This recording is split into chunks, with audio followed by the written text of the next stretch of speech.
Uma vida com propósito. Autoria: Rick Warren. Narração: Celso Malazzi. Dia 14. Quando Deus parece distante.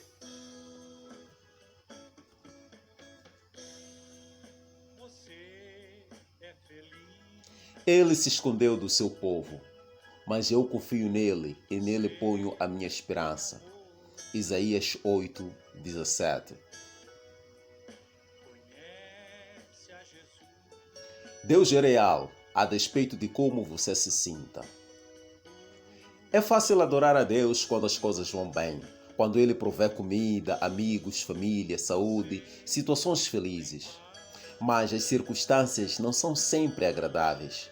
E como então você irá adorar a Deus? O que você faz quando Deus parece estar a milhões de quilômetros? A mais profunda adoração é louvar a Deus a despeito da dor, dar graças durante a provação, manter a confiança nele em meio à tentação, render-se a ele durante um sofrimento e amá-lo quando ele parece distante. Amizades são frequentemente testadas por separação e silêncio. Ou você é separado por uma distância física ou está impossibilitado de conversar. Na sua amizade com Deus, não será sempre que você se sentirá próximo dele. Philip Heinsohn observou sabiamente: todo relacionamento passa por períodos de proximidade e distanciamento. E, no relacionamento com Deus, por mais íntimo que seja, o pêndulo vai oscilar de um lado para o outro. É aí que a adoração fica difícil. Para amadurecer a amizade, Deus irá testá-la com períodos de aparente separação, épocas em que se tem sentimento de que Deus nos abandonou ou esqueceu. Tem-se a impressão de que Deus está a quilômetros de distância. João da Cruz se referiu a esses dias de seca espiritual, dúvida e distanciamento de Deus como a noite escura da alma. Henry Nouwen chamou-os de Ministério da Ausência. A.W. Tozer chamou-os de Ministério da Noite. Outros o mencionam como o inverno do coração. Com exceção de Jesus, Davi foi provavelmente quem teve uma amizade mais íntima com Deus do que qualquer outra pessoa. Deus teve prazer em chamá-lo um homem segundo o meu coração. Apesar disso, Davi frequentemente reclamava da aparente ausência de Deus. Por que, Senhor, tu me pareces afastado na hora do sofrimento? Por que tu escondes de mim? Por que me abandonaste? Por que estás tão longe de salvar-me, tão longe dos meus gritos de angústia? Por que me rejeitaste? É óbvio que Deus não abandonou realmente a Davi, assim como não abandonou você e não abandona você. Ele prometeu várias vezes: eu jamais o abandonarei ou rejeitarei. Mas Deus não prometeu: você sempre sentirá a minha presença. Aliás, Deus reconhece que algumas vezes esconde a sua face de nós. Existem momentos em que Ele parece ter desaparecido de nossa vida sem deixar pistas. Floyd McClung descreve o que acontece. Certo dia você acorda e percebe que todas as suas sensações de comunhão espiritual se foram. Você ora, mas nada acontece. Você repreende o diabo, mas isso não muda nada. Você faz exercícios espirituais, seus amigos oram por si.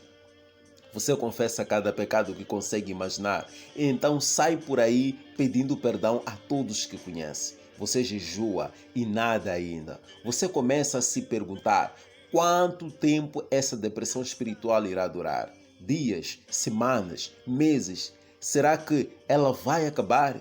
Você tem a impressão de que suas orações simplesmente batem no teto e voltam. Em absoluto desespero, você grita: qual é o meu problema? A verdade é que não há nada de errado com você. Trata-se de uma parte normal da provação e amadurecimento de sua amizade com Deus. Todo cristão passa por isso ao menos uma vez, e normalmente várias vezes. é doloroso e perturbador, mas absolutamente vital para o desenvolvimento da sua fé. Ter conhecimento disso deu esperança a Jó quando não podia sentir a presença de Deus em sua vida. Ele falou: se vou para o Oriente, lá ele não está. Se vou para o Ocidente, não o encontro. Quando ele está em ação no Norte, não o enxergo. Quando vai para o Sul, nem sombra dele eu vejo. Mas ele conhece o caminho por onde ando. Se me puser à prova, aparecerei como o ouro. Quando Deus parece distante, você pode pensar que Ele está zangado ou está punindo por algum pecado. E na verdade, o pecado realmente o desliga de uma amizade íntima com Deus. Nós entristecemos o Espírito de Deus e sufocamos nossa amizade com Ele ao desobedecer, entrar em conflito com outras pessoas, nos ocupar ou ter amizade com o mundo, além de outros pecados. Mas frequentemente esse sentimento de abandono e afastamento de Deus não tem nenhuma relação com o pecado. É um teste de fé que todos devemos enfrentar. Será que você continuará a amar, confiar, obedecer e adorar a Deus, mesmo quando não sente a sua presença nem a evidência visível da ação divina em sua vida? Nos dias de hoje, o erro mais comum que os cristãos cometem ao adorar é buscar uma experiência em vez de buscar a Deus. Eles buscam sensações e, se elas ocorrem, concluem que foram bem-sucedidos em adorar. Errado. Na realidade, Deus em geral afasta as nossas sensações para não dependermos delas. Buscar uma sensação, mesmo uma sensação de proximidade com Cristo, não é adoração. Quando você é um cristão novo, Deus lhe dá muitas emoções comprobatórias e frequentemente responde às orações mais imaturas e egoístas. Tudo para que você saiba que Ele existe. Mas à medida que você crescer na fé, Ele irá emancipá-lo dessa dependência. A omnipresença de Deus e a manifestação de sua presença são coisas diferentes. Uma é um fato e a outra é frequentemente uma sensação. Deus está sempre presente, mesmo que você não perceba a sua presença. A sua presença é muito profunda para ser medida por uma mera emoção. Sim, Ele quer que você sinta a sua presença, porém, Ele está mais interessado que você confie e não tanto que o sinta. Fé e não sentimentos agrada a Deus. As situações que mais põem à prova a sua fé são aquelas em que a vida desanda e Deus não pode ser achado. Isso aconteceu com Jó. Em um único dia, ele perdeu tudo: sua família, seus negócios, sua saúde e tudo o que possuía. E o que é pior, ao longo de 37 capítulos, Deus não disse nada. Como louvar a Deus quando você não compreende o que está acontecendo na sua vida e Deus está em silêncio? Como permanecer em comunhão em meio a uma crise e sem nenhum contato? Como manter os olhos em Jesus quando eles estão cheios de lágrimas? Você faz o que fez Jó. Então prostrou-se, rosto em terra, em adoração, e disse: saí nu do ventre da minha mãe e nu partirei. O Senhor deu, o Senhor o levou. Louvado seja o nome do Senhor. Saí nu do ventre da minha mãe e nu partirei. O Senhor deu, o Senhor levou. Louvado seja o nome do Senhor. Diga a Deus exatamente como você se sente. Derrama o seu coração perante Ele. Descarrega todos os seus sentimentos. Jó fez isso quando disse: por isso, não posso ficar calado. Estou aflito, tenho de falar, preciso me queixar, pois o meu coração está cheio de amargura. Quando Deus lhe pareceu distante, ele clamou: como tenho saudade dos dias do meu vigor, quando a amizade de Deus abençoava a minha casa. Deus pode lidar com suas incertezas, sua raiva, seu sofrimento, sua confusão e suas indagações.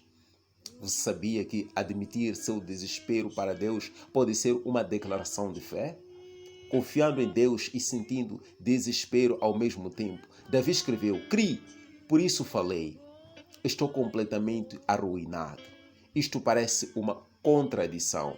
Confiar em Deus, mas se sentir destruído. A franqueza de Davi, na verdade, revela uma profunda fé.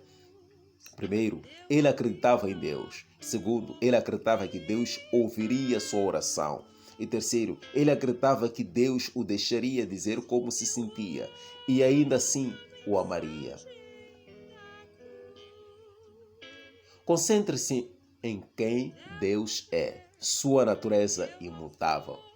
Independentemente das circunstâncias e de como você se sente, apegue-se ao caráter imutável de Deus. Lembre-se daquilo que é eternamente verdadeiro a respeito de Deus. Ele é bom, Ele me ama, está comigo, sabe por que coisas estou passando. Ele se importa e tem um bom plano para a minha vida. V. Raymond Edman disse, nunca duvide na escuridão do que Deus lhe disse na luz. Quando a vida de Jó se desfez e Deus permaneceu em silêncio, Jó ainda achou os seguintes motivos para louvar a Deus. Ele é bom e amoroso. Ele é todo-poderoso. Ele repara em cada detalhe da minha vida. Ele está no controle. Ele tem um plano para a minha vida. Ele vai me salvar. Confie que Deus cumprirá as promessas. Em termos de seca espiritual, você deve confiar pacientemente nas promessas de Deus e não nas emoções. Deve perceber que Ele o está levando a um nível mais profundo de maturidade. Uma amizade baseada em emoções é, na verdade, frívola. Então, não fique preocupado com os problemas. Não, as circunstâncias não podem mudar o caráter de Deus. Não, as circunstâncias não podem mudar o caráter de Deus. A graça de Deus ainda está a plena força. Ele ainda é o seu favor, está a seu favor. Mesmo que você não possa senti-lo, a graça de Deus ainda está a plena força. Ele ainda é a seu favor, mesmo que você não possa senti-lo. Na ausência de circunstâncias confirmativas, Jó se apegou à palavra de Deus. Ele disse, não me afastarei dos mandamentos dos meus lábios. Dei mais valor às palavras de sua boca do que ao meu pão de cada dia.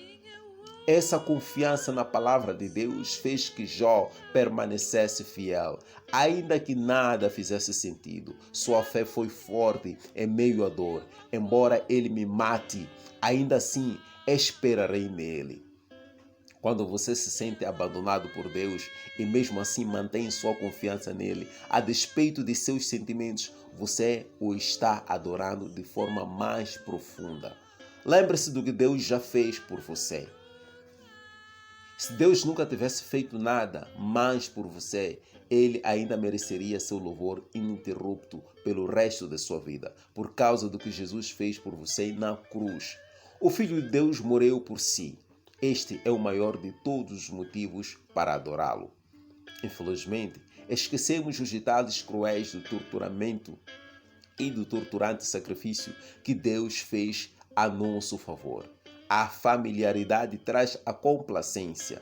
Mesmo antes da sua crucificação, o Filho de Deus foi desnudado, espancado, até ficar quase irreconhecível, açoitado, ridicularizado e escarnecido, coroado com espinhos e cuspido de forma humilde. Ultrajado e ridicularizado por homens desalmados, ele foi tratado pior que um animal.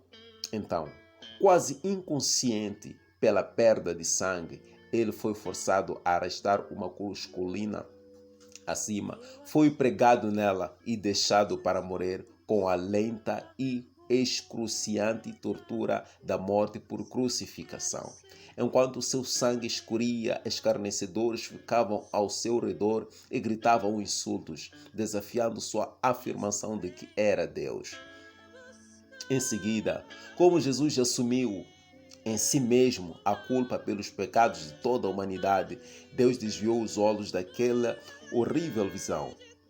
E Jesus gritou em total desespero: meu Deus, por que me abandonaste? Jesus poderia ter se salvado, mas então não poderia salvar a si.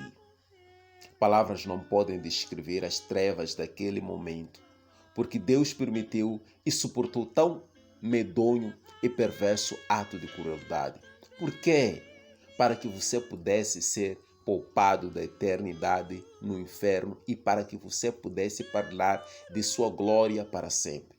A Bíblia diz: em Cristo não havia pecado, mas Deus colocou sobre Cristo a culpa dos nossos pecados para que nós, em união com Ele, vivamos de acordo com a vontade de Deus.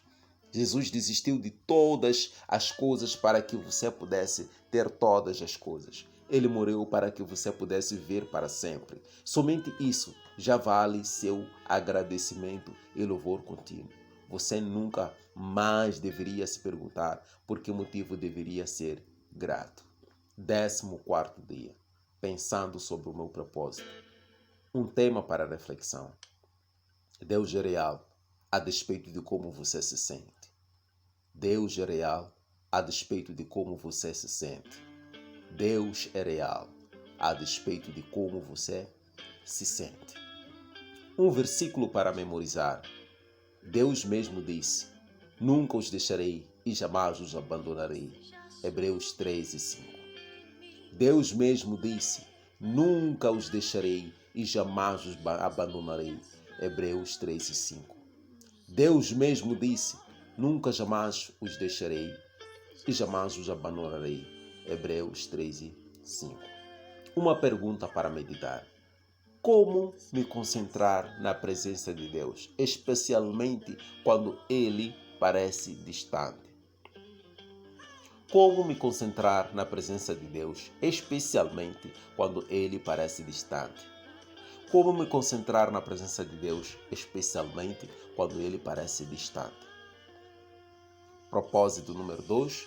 Você foi formado para fazer parte da família de Deus. Eu sou a videira, vocês são ramos. João 15:5. Cristo nos faz um corpo, conectados uns aos outros. Romanos 2:5. Um grande abraço, vemo-nos amanhã, 15º dia.